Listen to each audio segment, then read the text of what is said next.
Hey, welcome to another episode of Chad's Beer Reviews on location at 𝓑𝓮𝓬𝓻𝓲 Brewery, featuring Scott Veltman, Welcome. one of the. What's your title here exactly? I am one of the brewers here. Work on the first shift. I've been here for about 3.5 years, so everything that comes from Witta, Rareboss, 𝓑𝓮𝓮𝓬𝓲, Abbey, Three Fills, all the specialties. This guy. Yeah. Unfortunately. You might be able to see the bottling line in the background. You see the steam lines for sure. Yeah. All the brew tanks are behind the camera. Sorry. All right. So what do we got? Kind of a. It's just a dirty appearance. Right. That nose really just Brown. sticks out. Yeah. Very burgundy in color, a little bit hazy because I got a little bit of yeast in there. Plus, you also don't know the vintage of this beer. I'd say it's at least a 2011. Right. Ooh. Super sweet, raisiny. Yeah. Kind of like notes of like figs and dates. It's all fruit. Yeah. It's extremely sweet. Yep. I always get like a rum smell. Or I something. get kind of like a. It smells like this is barrel aged. Maybe we were just drinking out of barrel aged glasses. Or had a beer. No, we rinsed them. Yeah. But no, I get, like you said, I definitely get that too. I mean, it smells very typical Belgian. So, Yeah. ready to dive in here? 𝓑𝓮𝓮𝓬𝓻𝓲. That's Cheers. what they say in Belgium. 𝓑𝓮𝓮𝓬𝓻𝓲.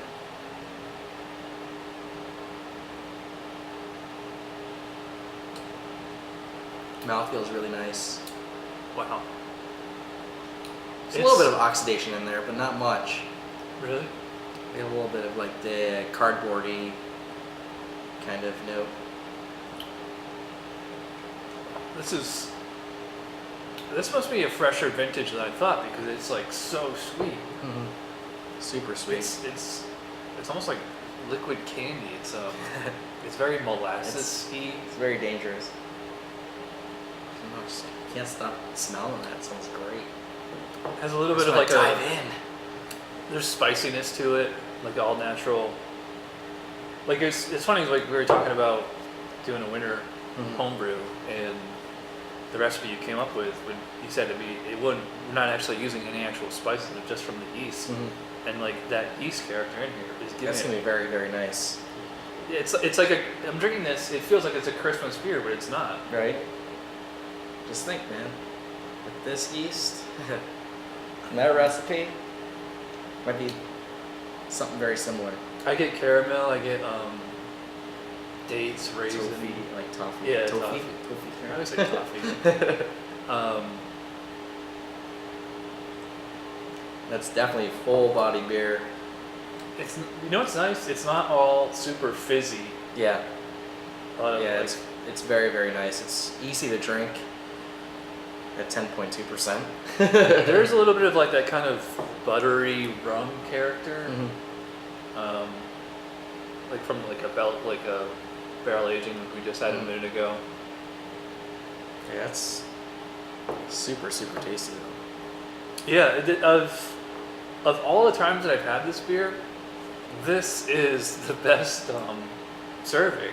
Yeah. I've had it a few times before where it's like This one's not so nutty as I got last time.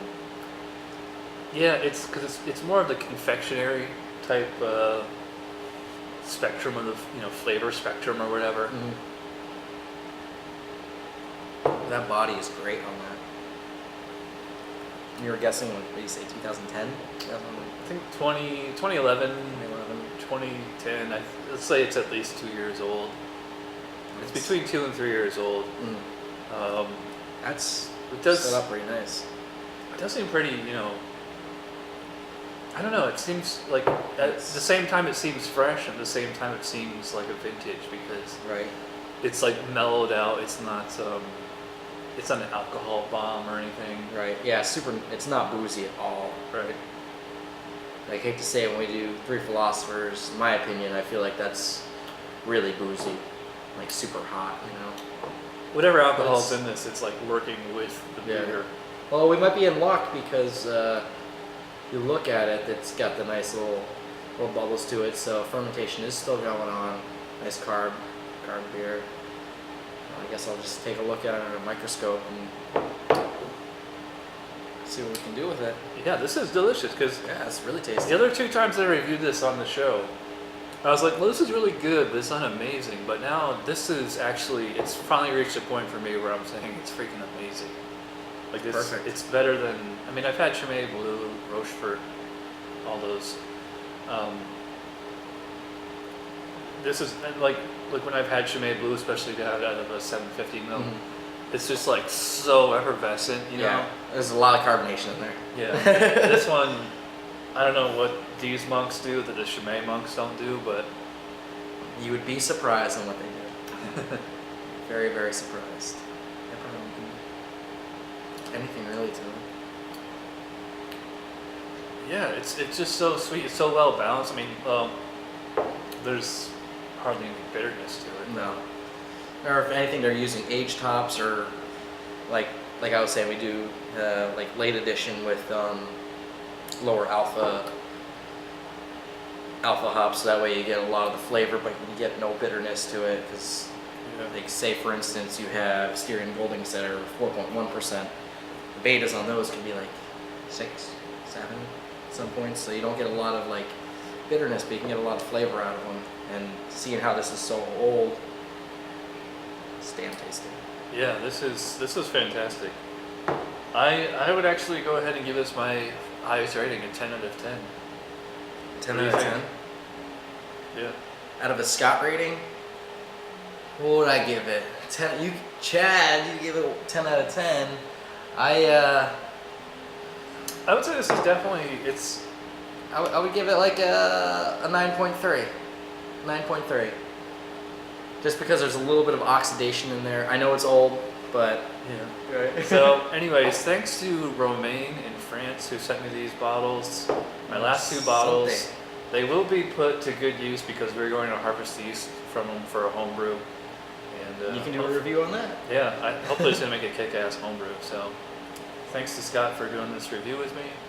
Thanks you guys out there for watching, and we'll see you next time. Something. Cheers.